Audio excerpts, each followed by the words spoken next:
মানুষ মানুষের কাছে না গেলে মানুষ হতে পারে না। উস্তাদ ছাড়া কোনো বিদ্যা নাই। উস্তাদের কাছে গেলে অনেক কিছুই শেখা যায়। আপনি স্কুল, কলেজ, ইউনিভার্সিটিতে যান, সেখানে উস্তাদ আছে। দুনিয়ার জমিনে একটা ইলেকট্রনিক্সের কাজ শিখতে যান, ওখানে উস্তাদ আছে। ড্রাইভার হতে চাইলে একজন ড্রাইভারের কাছে যাইতে হয়। একজন ভালো চাষি যদি হইতে চান, একটা চাষির কাছে যেতে হবে। প্রত্যেকটা জিনিসের একটা উস্তাদ থাকে। তা আমার আপনার এই মানব দেহটা চালাইতে গেলে এমনি এমনি চলবে না। একজন ভালো একটা চাষি দেখা, ভালো একটা মানুষ দিয়ে কিন্তু এই মানব দেহটা চালাইতে হয়। চালায় আল্লাহ, কিন্তু একটা ড্রাইভারের দরকার, ভালো একটা চাষির দরকার। এই জন্য মানিকগঞ্জ আল্লাহ কুতুব আমার সাহেব বলেন, জমিনটা বড় ভালো, ভালো একটা কৃষক যদি লাগাই দেওয়া যায়, ফসল ফলবে ভালো। জোরে করছে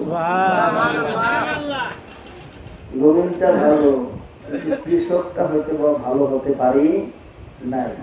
ভালো একটা কৃষক যদি লাগাই দেওয়া যায়, তাহলে এই জমিনটার মধ্যে যেটাই আপনি বুনবেন, ফসল ভালো হবে না খারাপ হবে? কারণ একজন কলা আবাদ করতে পারে।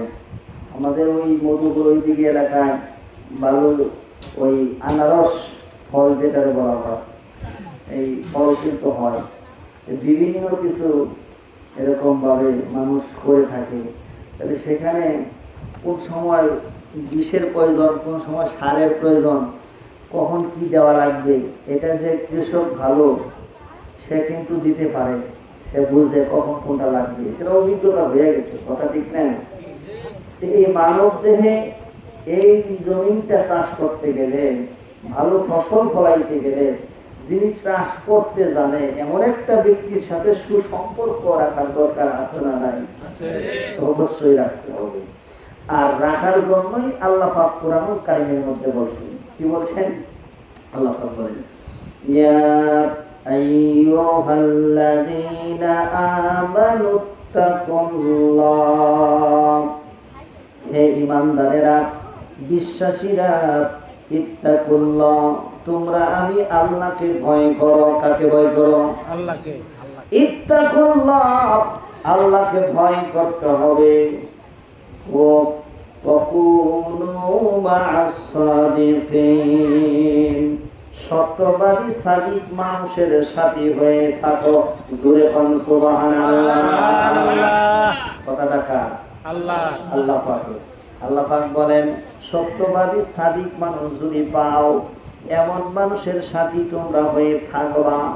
এই থাকার কথাটা আল্লাহ পাক বলতেছেন, সাথী হয়ে থাকো। যদি হতে পারি তাহলে আমি আপনিও সত্য সাদিক মানুষ, সত্যবাদী সাদিক মানুষ হয়ে যাব, ভালো মানুষ হয়ে যাব। আমার ভাইরা রে, এই জন্য সাবাস মাইন আল্লাহর নবীর সুন্দর নুরানি চেহারা দেখার পরে, তার হাতে হাত দিয়ে কালেমা পড়ার পরে, ঈমান আনার পরে, মুসলমান হওয়ার পরে নবীজির কথাগুলো শুনছেন, যেইভাবে তিনি হুকুম দিয়েছেন সেইভাবে তাদের জীবনটা পরিচালনা করছেন। করতে করতে তারা মানুষের মতো মানুষ হয়ে গেছে। সুবহানাল্লাহ। আমার নবী হলো সত্যবাদী। এই সত্যবাদী কোনোদিন তিনি মিথ্যা বলেন নাই। নবীর সাথে যারা সহবত লাগাইছে তারাও সত্যবাদী হয়ে গেছে, সাদিক মানুষ, ভালো মানুষ হয়ে গেছে। বর্তমান জামানায় বেলায়েতের যুগে কোনো মানুষ যদি এরকম সত্যবাদী মানুষ পায়, আল্লাহওয়ালা মানুষ পায়, এই আল্লাহওয়ালা মানুষের সহবতে মহব্বতে যদি থাকে, এই মানুষটাও আল্লাহওয়ালা হয়ে যাবে। জোরে বলুন সুবহানাল্লাহ। তার সাথে প্রেম করতে হবে, তার সাথে ভালোবাসা করতে হবে, তার সাথে রশির বন্ধনটা লাগাইয়া দিতে হবে। জোরে বলুন সুবহানাল্লাহ। কিসের বন্ধন ভাই? রশির বন্ধন। এই যে লাগাইছে, আশিক পাগলের আপনারা লাগাইছেন, এমন একটা রশির বন্ধন লাগাইছেন। এই রশির বানটা দেওয়ার পরে ওই যার সাথে দিচ্ছেন তার ওই 3.5 হাত নৌকার বটিটা যেই ঘাটে যায় ভিড়বে, আপনার আমার নৌকাটা ওই ঘাটে যাইয়াই ভিড়বে। ধরে কথা সুবহানাল্লাহ। আরে কে যাবি নবীর নৌকাতে আমি, রূপ কাস্তেরি নৌকা খানি, নাই ডুবার ভয়